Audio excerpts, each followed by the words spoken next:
Վարորդական իրավունքի ձեռքված հազարավոր քաղաքացիների համար նոր փոփոխություններ են ուժի մեջ մտել։ Այսուհետ որոշ դեպքերում վարելու իրավունքը հնարավոր կլինի վերականգնել առանց տեսական եւ գործնական քննությունը հանձնելու, պարզապես սահմանված ճապկետում դիմելով եւ վճարելով պետական տուրքը։ Սա ընդհանրապես մոդելային փոփոխություն է, որը մեր գնահատմամբ ավելի արդյունավետ է դարձնելու այս գործընթացը։ Առանց քննությունների վարորդական իրավունքի վերականգնում 1 տարվա փորձաշրջան եւ 6 տուգանային միավոր։ Սրանք այն հիմնական փոփոխություններն են, որոնք ուժի մեջ են մտել վարորդական իրավունքի ձեռքված անձանց համար։ Ներքին գործերի նախարարությունում ներկայացրել են, թե ովքեր կարող են օգտվել նոր հնարավորությունից, ինչ ժամկետներում պետք է դիմեն եւ ինչ պայմաններ պետք է պահպանեն։ Այսինքն զրկման ժամկետը ավարտվելուց հետո 1 տարվա ընթացքում անձը կարող է դիմել վճարել համապատասխան պետական տուրք, որը սահմանված է 50,000 դրամի չափով, եւ այս պարագայում առանց որակավորման քննությունների նրա վարելու իրավունքը վերականգնվում է, սահմանվում է վերականգնման օրվանից սկսած 1 տարվա փորձաշրջան։ Առանց քննությունների վարորդական իրավունքը կարող են վերականգնել միայն այն քաղաքացիները, որոնց վարորդական իրավունքը տրամադրվել է Հայաստանի Հանրապետության իրավասու մարմնի կողմից, իսկ վարելու իրավունքից զրկվել են ոստիկանության վարչական ակտով։ Սակայն նոր կարգավորումը չի վերաբերում բոլոր դեպքերին եւ օրենքով նախատեսված են նաեւ բացառություններ։ Այն բոլոր դեպքերում, երբ վարելու իրավունքից զրկելը կամ վարելու իրավունքի դադարումը կապ կունենա անգործունակ ճանաչվելու համապատասխան կողմից թվարկված հիվանդությունների հետ, կապ կունենա դատարանի կողմից զրկումների հետ, կապ կունենա օտարերկրյա պետությունների իրավասու այլ մարմինների կողմից զրկելու հետ, ընթացակարգը որակավորման քննությունների միջոցով այդ վարելու իրավունքը վերականգնելու պահպանվում է։ Վարորդական իրավունքի վերականգնումից հետո վարորդի համար կսահմանվի 1 տարվա փորձաշրջան։ Այդ ընթացքում նա կունենա ոչ թե 13, այլ ընդամենը 6 տուգանային միավոր։ Եթե 1 տարվա ընթացքում այդ միավորները սպառվեն, վարորդը կրկին կզրկվի վարելու իրավունքից 1 տարի ժամկետով։ Ներքին գործերի նախարարության տվյալներով նոր կարգավորման պոտենցիալ շահառուների թիվը շուրջ 18,000 է։ Խոսքը վերաբերում է այն անձանց, որոնք 2020 թվականի հունվարի 1-ից հետո վարչական կարգով զրկվել են վարորդական իրավունքից եւ համապատասխանում են օրենքով սահմանված պայմաններին։ Ինչով է պայմանավորված հենց 2020 թվականի հունվարի 1-ը ընտրելը եւ օրենքի նախագծով ներկայացնել ազգային ժողովի քննարկմանը, դա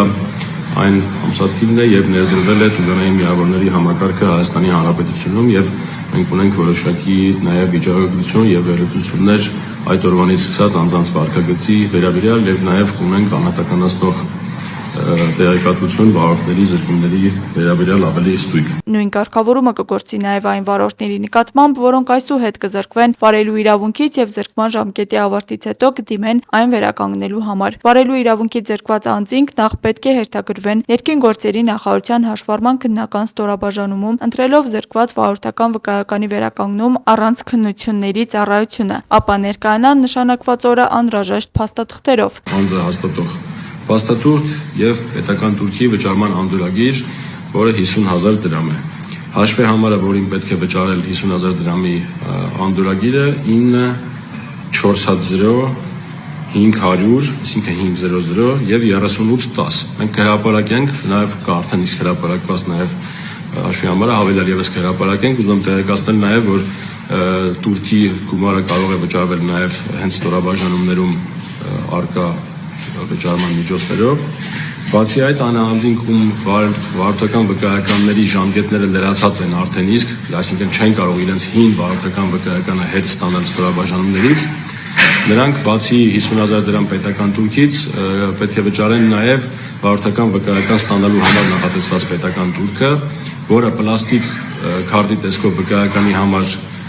12,000 դրամ է, իսկ թվային վարորդական վկայականի համար 6,000 Ասուլիսի ընթացքում բարձրաբանվեց նաև, թե ինչ է լինելու այն վարորդների դեպքում, որոնք ունեցել են միաժամանակ մի քանի կարգի վարորդական իրավունք, սակայն նախկինում քննություն հանձնելով վերականգնել են դրանցից միայն մեկը։ Նախարարությունում նշում են, նրանք եւս կարող են առանց քննությունների վերականգնել մնացած կարգերն ու ենթակարգերը, սակայն այդ դեպքում բոլոր կարգերի համար կգործի 1 տարվա փորձաշրջանը 6 տուգանային միավորով։ Անոր խնդիրը նա է, որ անկախ վարորդական վկայականի վրա արտացոլված կարգերի եւ ենթակարգերի քանակից պետությունը վարորդին տրամադրում է 13 միավոր ստանդարտ պայմաններում։ Այսինքն սա չի կարող դիտվել առանձին։ Բոլոր կարգերն ու ենթակարգերը պետք է դիտարկվի 13 միավորի, իսկ նոր կարգավորումների պարագայում 6 միավորի պարագայում։ Հետևաբար միանշանակ պարոն Չիլինգարյանի հետ համաձայն եմ, որ Վարորդի ընտրությամբ դա պետք է լինի, եթե ինքը ցանկանում է այսպես կոչված նոր կարգավորումներով գնալ, ուրեմն բոլոր ենթակատեգորիաներով կամ կատեգորիաներով պետք է գնալ փորձաշրջան։ Նախարարությունում ընդգծում են առանց քննությունների վարորդական իրավունքը վերականգնելու այս հնարավորությունը տրվում է միայն մեկ անգամ։ Եթե հետագայում վարորդը կրկին զրկվի վարելու իրավունքից, այն վերականգնելու համար արդեն պետք է անցնի օրենքով սահմանված սովորական ընթացակարգը, հանձնելով համապատասխան որակավորման քննությունները։ Աստղիկ Խաչատրյան, Խանովանեսյան, այսօր։